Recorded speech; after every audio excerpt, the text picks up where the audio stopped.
Namaskar, I'm back. This is the second part of the last video in which I have been talking about 115 important dramas which are very important from examination, net and JRF examination point of view. So in the last video, the last drama that was 25 number, it was Cymbeline by Shakespeare. After that, on 26th number, there is Hamlet.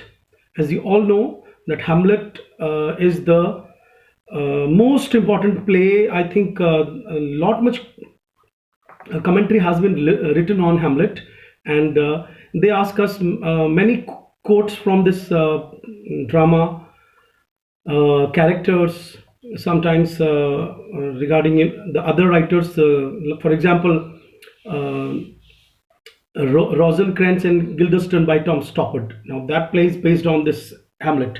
So it's a source. It's like characters. It's heroine. Then drama within drama. All these questions, are important regarding this play. On 27th number is Julius Caesar. Friends, Julius Caesar is very important play, and as per its source is concerned, they have already asked a question: the appearing of the ghost, the number of suicides in this play, and certain quotations of Julius Caesar. So this play is important from that point of view. Then comes on 28th number King Lear. The source of this play you should prepare. You should also prepare about the major dialogues. You should also prepare about its ending. It's question from Philip Sidney's Arcadia, which supplied the subplot for King Lear, the story of the Edgar, of the characters Edgar and Edmund. So this play is important from that point of view. Apart from that, in the fourth video in this series, I will be talking about the 20th century, 20th century play on King Lear, written by Edward Bont. Its title is Lear. So there are so many questions you can prepare on King Lear. But first of all, those who are seriously preparing for exam should understand its major story, starting of the play. I should give you a hint, like this play comes in the ecological category also, because the starting of the play, the king has a sword in his hand, and then on he's cutting land, dividing land. So from that point of view, the drama is very important. Then comes on 29th number Macbeth. I think every alternate net exam, they have been asking us questions on Macbeth. It's a source, the dialogues of the witches, number of killings by Macbeth, then the end of Macbeth, many soliloquies of Macbeth. So these questions are important. Then comes Othello. Othello is important, which is considered to be again a tragedy, and it is on 30th number. Its heroine's name has been asked.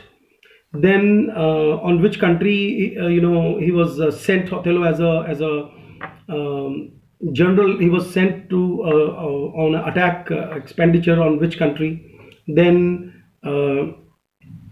there can be a question on it's a villain. There can be a question on major dialogues, the major drawback in the personality of the hero Othello, that is jealousy. It's based on the marital jealousy, sexual jealousy we call it. So green-eyed monster is termed. So kind of important soliloquies questions can be based. Then how many films have been made, and Omkara is the film in Bollywood based on Othello. So again, you should prepare yourself. But again, as I have been talking about every play when I'm making these videos, that you should be prepared about the basic story first of all. Then on 31 number comes Romeo and Juliet. Then where the play starts, Romeo and Juliet, from where the story has been taken. You should write in your notebooks the starting sonnet, because as a prologue, this drama has a sonnet where the writer has used the term star-crossed lovers. Then the important dialogues, the ending, then number of killings by Romeo, the different families they belong to, or say Romeo before falling in love with Juliet, he was already in love with the girl Rosalind. So the first dialogue of Juliet. So that way there can be so many questions can be asked.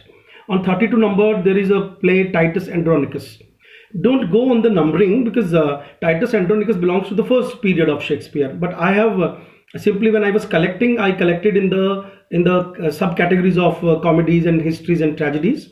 Titus Andronicus is important play because it falls in the category of bloodshed, or say revenge kind of category. This is the play which is famous for that heinous crime of rape, in which a girl is raped and her tongue is cut and her hands are also cut. So the way she writes her name, with a stick in her mouth, and then she draws the names, and that way how many killings are there. So that way this play Shakespeare has written in the starting phase of his life here, so there, which is less artistic and more filled with violence. So far we have discussed 32 plays. Now comes Marlowe. As you all know that Marlowe is considered to be a great contributor. He was killed in his youth and he was murdered. He is considered to be an atheist. It is also considered that he was booked for the crime of spying against England, or he was a Catholic, and now he is famous for writing Dr. Faustus. Dr. Faustus is a play which has two versions, and when I'll be making a video on this drama, I'll be talking about that. So there are two different endings. Mephistopheles is a character, Satan is a character. It's a morality play. It falls in the category. This play is also given, the credit that through this Marlowe started improving the blank verse, in English. So and then Dr. Faustus is also studied as a Renaissance play, in which the play, through this character the writer has shown the unrestrained ambitions of the new time which emerged because of Renaissance. Then on 34 number comes Tamburlaine. Tamburlaine is about Temur Langda. He was a Mongolian warrior, and he was a shepherd. This question has come, like who he was. So there is a journey in the starting part of his dialogue is very important, where he's talking about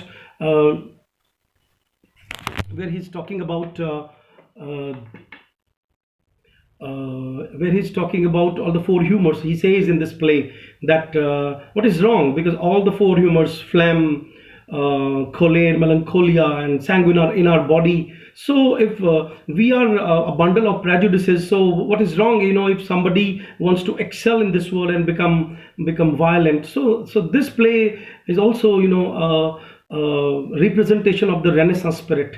Then comes on 35th number Edward II. This play is again very modern in the sense, like the writer has shown homosexual character through King Edward. He was from Wales, and it is based on the real story of an English king.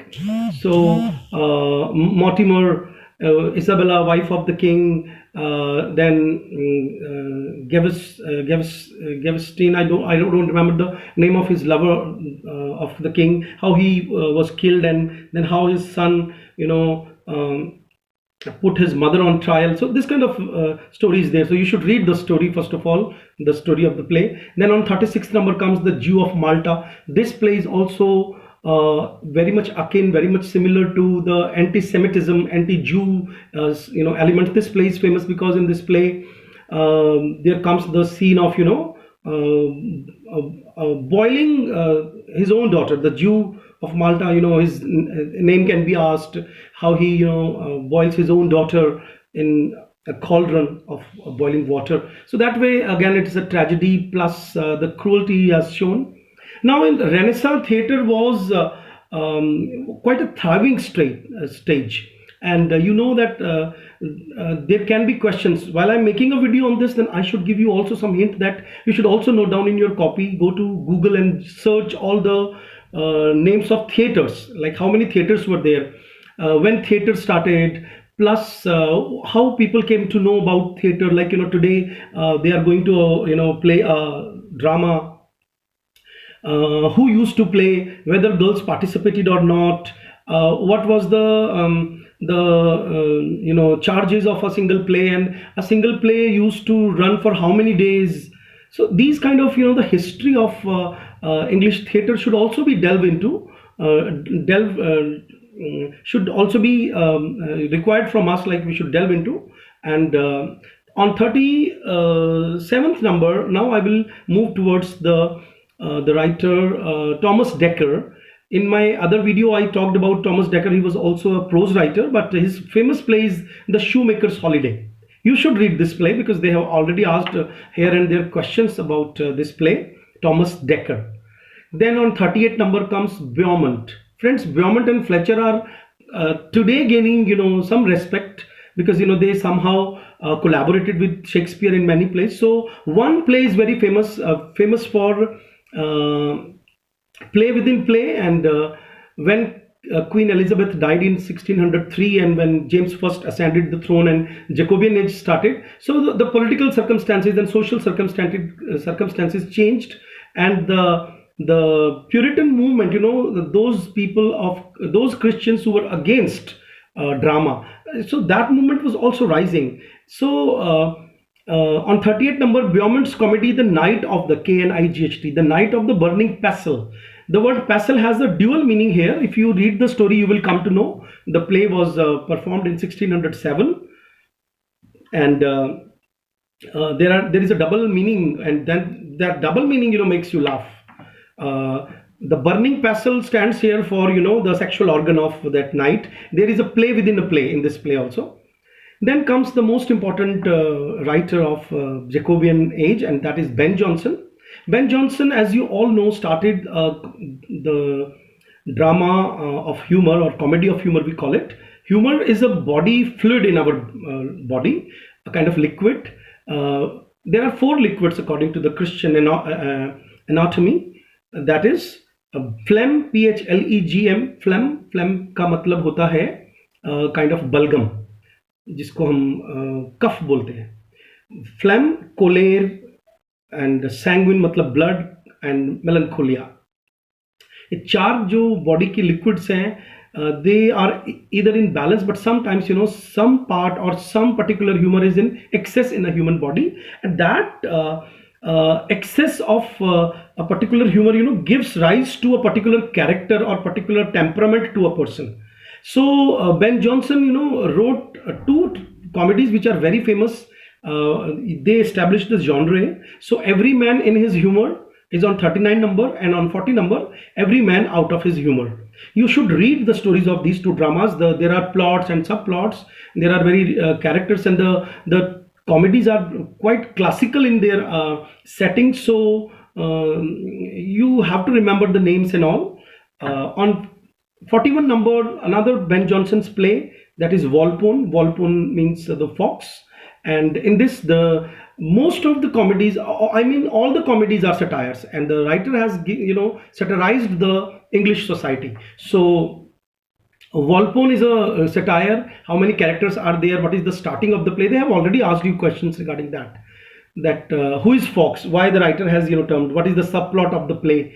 Is he criticizing women? Is he making fun of women? So that way the play is very, very important. Then comes on 42 number, The Alchemist. Alchemist is considered to be the most important play, and I think this is the play which is mostly taught in almost all the universities of India and abroad. The Alchemist is actually, in the medieval ages, was a kind of person who used to make gold out of different things through his knowledge. So in this, there is a person, and this drama is important because there comes the concept of the quarantine period, because a plague spreads, and the master of a house, big house, he leaves his 2 servants in a house, and then he goes out, and then 2 servants and one of their con woman, they all make a plan to ditch people by becoming con men, and then plots and subplots are there, and how they make fun of how they ditch people and take their goods so that they can be convert the goods can be converted into gold. So by plot and subplot, the writer has tried to make fun on the greedy nature of human beings there. So that was 42. And 43 number, uh, this John Webster's The White Devil. Friends, today almost in every university I've seen one thing, that along with Shakespeare, John Webster is quite much kept in syllabus, because this writer is famous for creating two famous women characters, the White Devil. In White Devil, Victoria. In the subtitle, you will come to know Victoria. Now, how a woman is shown on stage to be over sexual, and how she ditches her own family and kills her husband, and in the extramarital affair she is responsible for. But when she is put to trial, she is able enough to fight in the court in Latin. So that way, feministic play, the White Devil. And they can ask you a question like why the title is White Devil, because the title itself is oxymoronic in nature, because devil is considered to be black. So people whose skin is white, but how mean they are, in their social and political and familial matters, they are corrupt. So this play is very famous. And then the Duchess of Malfi, again a woman-centric play in which a widow, how she is tortured by her two brothers, how there is a great satire on Catholicism.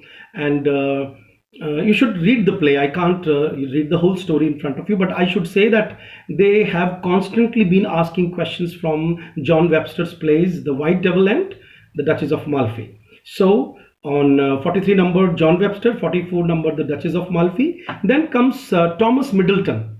Friends, Thomas Middleton is a great name, though most of the time in curriculum it is not, this writer is not taught. But I should give you one example, that in T.S. Eliot's Wasteland, there comes the reference of chess, playing of chess, and there the concept, the reference of Middleton comes. Middleton is famous for writing three. This 45 number is Thomas Middleton's Changeling, The Changeling. You should read the story. If you demand, I can I can give you the PDF and all. Those who really want to have deeper studies of these dramas can take admission on my online courses. And on this 45 number, the Changeling is, again, you should read the deeper meaning of the title Changeling, because changeling means the people who keep changing, and those who have masks in front of them. Again, a woman centric play. 46 number is Women Beware Women. Again, a very satirical city comedy. Now in these plays there comes another genre which is called city comedy. In city comedy, the writer has shown the kind of intrigues present in the higher echelons of the circles or higher aristocratic people of societies, and how women are used, and how women themselves are quite intelligent and smart, sexually also, plus politically also. But at the end of the play, they are shown to be victims. So on 46 number, Women Beware Women, and 47 number, A Chaste Maid in Cheapside. Again, Thomas Middleton's play, A Chaste Maid in Cheapside. This is again a very, very important play. Again, it also comes in the city comedy genre. On 48 number, The Revenger's Tragedy. It is written by Cyril Tourneur. You must have not heard the name. Cyril, Cyril, Tourneur. The Revenger's Tragedy. Then comes on 49 number, a very, very important play which I always teach in my class. That is John Ford's "'Tis Pity She's a Whore".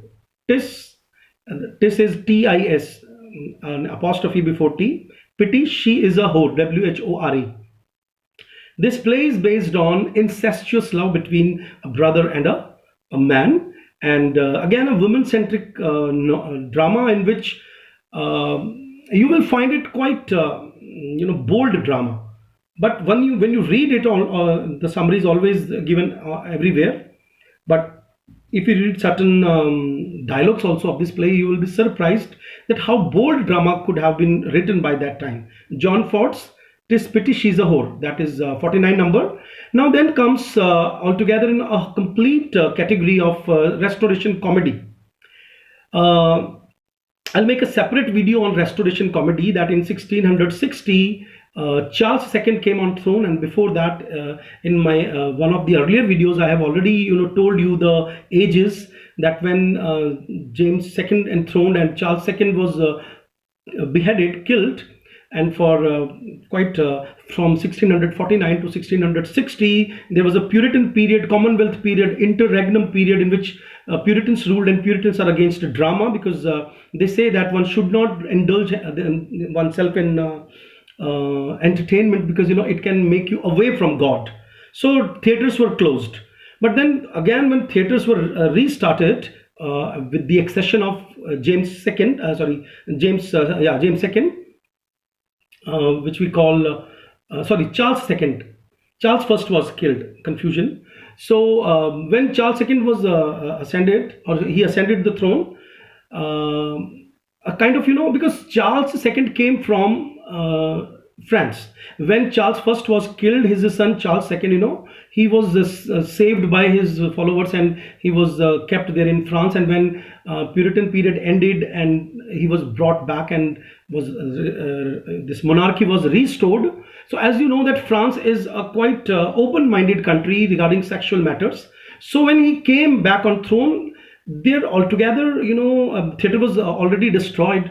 The plays and playwrights and actors, they were not there. So a new kind of comedy started, in which there were more licentiousness, there was more open sexual bantering was there was a little witty repartee was there, and the characters were openly, and the women started participating on stage. So one who really want to prepare for net exam should first of all start reading about restoration comedy. I will make a video on that also. So John Dryden's All for Love. This All for Love is the famous play based on Shakespeare's Antony and Cleopatra. So what is the difference you should study? They have always asked us questions. The play was published in 1677. This is 50 number play. And then Dryden's Aurangzeb was another play in 1675. This is also very famous. In last to last net, they asked us a question regarding that. So this is 51 number. And 52 number, Thomas Otway's Venice Preserved. This also comes in the category of restoration comedy. Thomas Otway, Otway. Then on 53 number, George Etheridge, The Man of Mode. Again, a very typical play of that falls in the category of restoration comedy. Then on 53 number, George Etheridge ho gaya. And then 54 number, William Wycherley's The Country Wife. If you read the play, you will laugh that what kind of sexual bantering is there, and how sexual intrigues are there in this play. Play was published in 1676. And on 55 number, John Vanbrugh, Vanbrugh. John Vanbrugh. Vanbrugh's play The Relapse is again very famous restoration comedy. And then comes the king of all these dramatists on 56 number, that is William Congreve, The Way of the World. If you leave these 4 or 5 plays earlier, but you should pay more attention, I will be making 2 or 3 videos on the play The Way of the World, published in 1700. William Congreve is considered to be the most important play. It is a playwright, and it is said that this play, The Way of the World, we have famous Millamant and Mirabel heroines, and the play is famous for showing us the kind of sexual anarchy present, or a kind of sexual intrigue, and the dual characters of that age, with the opening of the coffee houses. So the kind of satire you find in Rape of the Lock, the same kind of satire is present in The Way of the World. So I take your leave, and just wait for my next video. In that video, I'll be talking about next 25 or 28 dramas. And then I'll make another video in which again, so because I have decided to talk about 115 plays, video after video, and I'll be talking about, so that they can create an interest. And if you watch them twice and thrice, or you listen to them twice and thrice, at least you will be able to remember the names of the plays. Thank you very much. Namaskar.